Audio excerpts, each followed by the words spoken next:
Assalamualaikum teman-teman.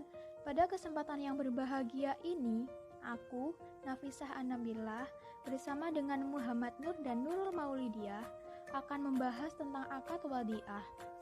Sebelum memasuki materi, kita lihat dulu yuk, apa aja sih poin-poin yang akan dibahas? Poin yang akan kita bahas kali ini adalah pertama, pengertian wadiah, kedua, dasar hukum wadiah, ketiga, rukun dan syarat wadiah, keempat, jenis-jenis wadiah, kelima, implementasi produk, keenam, aplikasi di bank syariah. Poin yang pertama yakni tentang pengertian al-wadiah. Apakah teman-teman sudah mengetahui apa itu al-wadiah? Ya, benar sekali. Al-wadiah berasal dari kata wadoa yang artinya menitipkan atau meninggalkan. Al-wadiah merupakan prinsip simpanan murni dari pihak yang menitipkan kepada pihak yang menerima titipan untuk dimanfaatkan atau tidak dimanfaatkan sesuai dengan ketentuan dan dapat diambil sewaktu-waktu jika dibutuhkan oleh pihak yang menitipkan. Poin yang selanjutnya yakni tentang dasar hukum al-wadiah. Yang pertama, berdasarkan Quran Surat An-Nisa ayat 58 yang artinya, sungguh Allah menyuruhmu menyampaikan amanat kepada yang berhak menerimanya. Dan apabila kamu menetapkan hukum di antara manusia, hendaklah kamu menetapkannya dengan adil. Sungguh Allah sebaik-baik yang memberi pengajaran kepadamu. Sungguh Allah Maha Mendengar, Allah Maha Melihat. Yang kedua yaitu dasar hukum as-sunnah.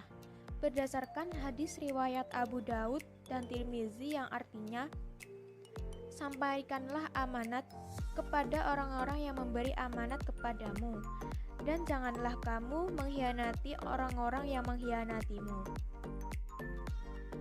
Yang ketiga, dasar hukum ijma atau kesepakatan para ulama. Dalam kitab Isyfah disebutkan bahwa para ulama telah sepakat bahwa wadiah termasuk ibadah sunnah dan menjaga barang titipan itu mendapat pahala. Ulama fikih juga sepakat bahwa wadiah sebagai salah satu akad dalam rangka tolong-menolong dengan sesama manusia. Selanjutnya, rukun dan syarat wadiah. Rukun wadiah, pihak yang berakad, barang titipan, sigat, ijab kabul. Kemudian, adapun syarat wadiah, kedua pihak yang melakukan harus berakal dan cakap secara hukum. Kedua, barang yang dititipkan harus jelas baik dalam keadaan, jumlah, dan lain sebagainya. Ketiga, akad ijab kabul dilakukan dengan jelas baik dari perkataan dan perbuatan. Kemudian, jenis-jenis al-wadiah. Jenis-jenis al-wadiah dapat dibedakan menjadi dua macam. Pertama, al-wadiah yad al-amanah, yaitu titipan murni dari pihak yang menitipkan barang pada pihak penerima titipan.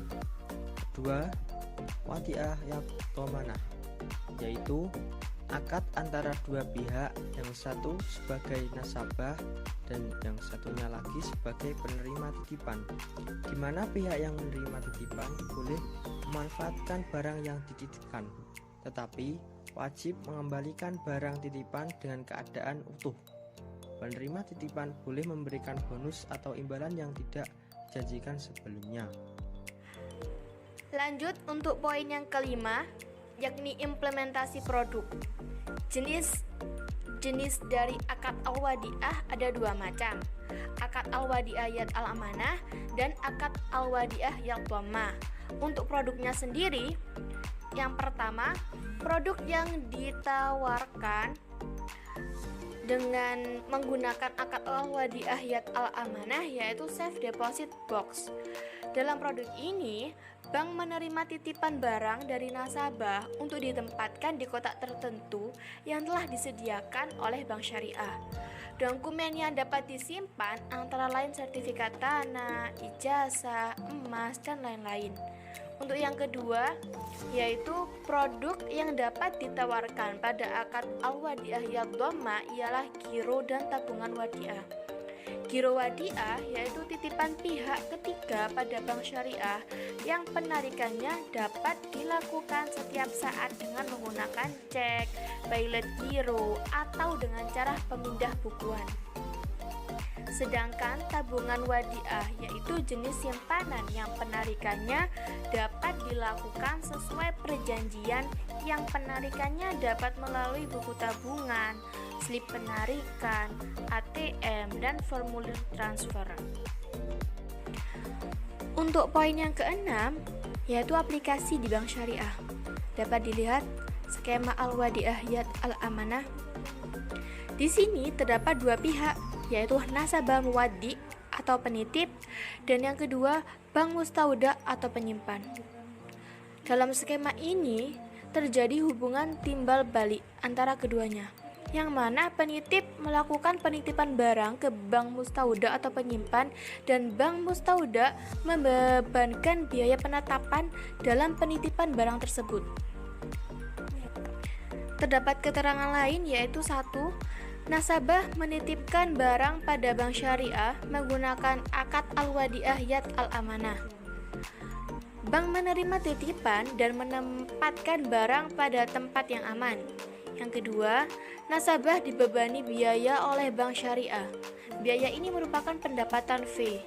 Yang ketiga, bank syariah akan mengembalikan barang titipan sewaktu-waktu jika diperlukan oleh nasabah. Untuk selanjutnya, skema al-wadiah yad al-dhammah. Di sini terdapat 3 pihak, yaitu nasabah atau penitip, bank mustauda atau penyimpan, dan yang terakhir user of fund atau nasabah pengguna dana. Terdapat keterangan yakni sebagai berikut. 1. Nasabah menitipkan dananya di bank syariah dalam bentuk giro atau tabungan. Yang kedua, bank syariah menempatkan dananya pada user of fund untuk digunakan sebagai usaha. Yang ketiga, user of fund mendapatkan keuntungan atas usaha yang dijalankan kemudian membayar return pada bank syariah. Return dapat berubah bagi hasil, margin keuntungan, atau pendapatan sewa sesuai akad. Yang keempat, setelah menerima bagian keuntungan dari user of fund, bank syariah membagi keuntungannya pada nasabah dalam bentuk bonus. Bank syariah memberikan bonus jika investasi yang disalurkan mendapat keuntungan. Itu saja yang bisa kami sampaikan dari kelompok 1. Terima kasih. Wassalamualaikum warahmatullahi wabarakatuh. See you.